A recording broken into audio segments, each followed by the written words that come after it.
तो time travel से बनी एक्स्ट्रा और अल्टरनेट टाइमलाइन क्या होती है, मल्टीवर्स क्या होता है और ये कहाँ होता है, ऐसे ही सवाल आपके माइंड में जरूर होंगे। तो कुछ ही दिनों में रिलीज होने वाली लोकी टीवी सीरीज में हमें अल्टरनेट टाइमलाइन और टाइम गैप्स दिखाए जाएंगे। इसके अलावा डॉक्टर स्ट्रेंज की सेकंड मूवी में हमें मल्टीवर्स दिखाया जाएगा और एंड गेम में हम टाइम ट्रेवल तो देख ही चुके हैं। अब आप अल्टरनेट टाइमलाइन और मल्टीवर्स को मूवीज और टीवी शो में देखें, उससे पहले हम इन पर डिटेल में चर्चा कर लेते हैं ताकि आपको मूवी और टीवी सीरीज देखते टाइम थोड़ी आसानी हो। साथ ही मार्वल अभी ही टाइम ट्रेवल और मल्टीवर्स को क्यों ला रहा है, इस पे भी बात करेंगे। तो सबसे पहले बात करते हैं टाइम ट्रेवल की। सबसे पहले टाइम ट्रेवल हमने एवेंजर एंड गेम में देखा था, जहां हमें ये एक्सप्लेन किया गया कि जो क्वांटम टेक्नोलॉजी हैंक पीम ने बनाई है उससे टाइम ट्रेवल किया जा सकता है। यानी जब एंटमैन एटम से भी छोटा हो जाता है तो वो क्वांटम फील्ड में चला जाता है और क्वांटम फील्ड में बहुत सारे टाइम वोटक होते हैं जिनके थ्रू टाइम में ट्रेवल किया जा सकता है और सही टाइम वोटक को ढूंढने में मदद करता है टोनी स्टार्क का जीपीएस। साथ ही क्वांटम फील्ड में जाने के लिए आपके पास पीम पार्टिकल होने जरूरी है। तो अब हमें ये पता लग गया है कि टाइम में ट्रेवल कैसे होता है। तो अब बात करते हैं कि टाइम ट्रेवल करने के बाद क्या होता है। तो अगर कोई टाइम ट्रेवल करके पास्ट में कुछ भी चेंज करता है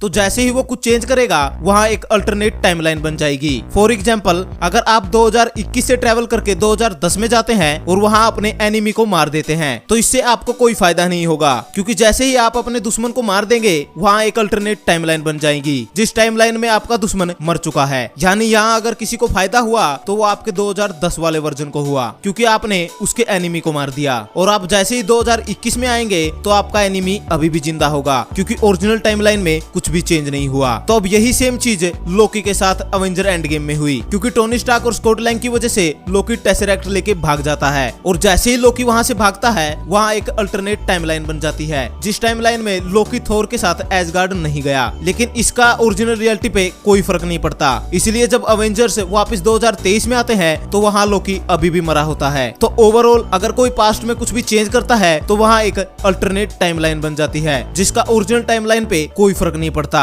और लोकी टीवी सीरीज की कहानी एंड गेम में बनी 2012 की अल्टरनेट टाइमलाइन पे होने वाली है। तो अब जब हमने टाइम ट्रेवल और उससे बनी अल्टरनेट टाइमलाइन को समझ लिया है तो अब बात कर लेते हैं मल्टीवर्स की। एमसीयू में हमने मल्टीवर्स को पहली बार डॉक्टर स्ट्रेंज की फर्स्ट मूवी में देखा था। मल्टीवर्स दरअसल अल्टरनेट रियलिटी की तरह होता है, बस यहाँ चीजें बड़े लेवल पर चेंज होती है। यानी मल्टीवर्स में एक से ज्यादा यूनिवर्स होते हैं, साथ ही यहाँ चीजें भी काफी ज्यादा डिफरेंट होती है। जैसे अब तक हम एमसीयू में मेन यूनिवर्स की स्टोरी देखते आ रहे हैं, लेकिन मल्टीवर्स में ऐसे भी यूनिवर्स है जहाँ एक अलग ही स्टोरी अलग ही कैरेक्टर्स के साथ चल रही है और हो सकता है कि अवेंजर इन्फिनिटी वॉर और एंड गेम जैसे इवेंट वहाँ हुए ही ना हो और वहाँ आयरन मैन जैसे कैरेक्टर अभी भी जिंदा हो, लेकिन वहाँ का आयरन मैन डिफरेंट दिख सकता है क्योंकि मल्टीवर्स में चीजें काफी ज्यादा डिफरेंट होती है। वैसे माना जा रहा है कि एक्समैन का यूनिवर्स जो फोक्स के अंडर आता था उसे मार्वल मल्टीवर्स से एमसीयू में शामिल करने वाला है और मल्टीवर्स को इसीलिए इंट्रोड्यूस करवाया जा रहा है ताकि नए सुपर हीरो को बिना ओरिजिन स्टोरी के दिखाया जा सके। तो ये तो बात हुई मल्टीवर्स और टाइम ट्रेवल की।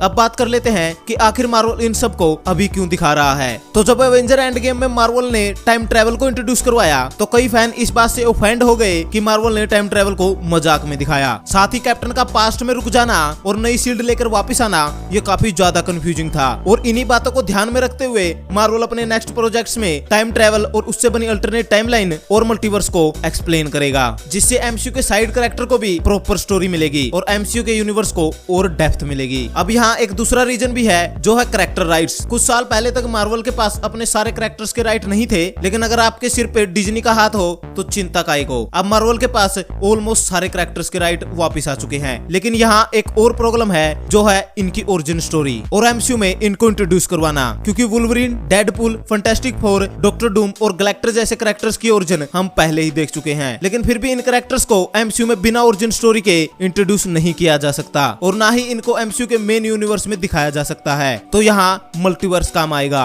जो इनको एमसीयू में एंट्री दिलवाएगा, क्योंकि मल्टीवर्स से ये बताया जा सकता है कि जिस एक्समैन यूनिवर्स को हम देख रहे थे वो एमसीयू के मल्टीवर्स में एग्जिस्ट करता है और इस तरह एक्समैन के सुपर हीरोज एमसीयू में आसानी से दिख सकते हैं। हालांकि मार्वल इससे डिफरेंट कर सकता है, लेकिन ये one of the best option होगा इन सुपर हीरोज को एमसीयू में लाने के लिए। वैसे हमें उम्मीद है कि doctor strange in the multiverse of the madness movie में ऐसा ही कुछ देखने को जरूर मिले। तो अब आपके मल्टीवर्स और टाइम ट्रेवल के कॉन्सेप्ट से रिलेटेड सारे डाउट क्लियर हो गए होंगे, लेकिन फिर भी कोई डाउट है तो वो हमें कमेंट में जरूर बताएं। लगे हाथ तो हमें ये भी बताएं कि आपको क्या लगता है मार्वल हमें मल्टीवर्स किस तरह से दिखाएगा। साथ ही अब अगर आपको ये वीडियो पसंद आई तो इस वीडियो को लाइक और शेयर जरूर करें। ऊपर से इसी तरह के सुपर कंटेंट के लिए हमारे चैनल को जरूर सब्सक्राइब करें। Thank you guys, this is Vicky Simar and you watching the Vicky Simar.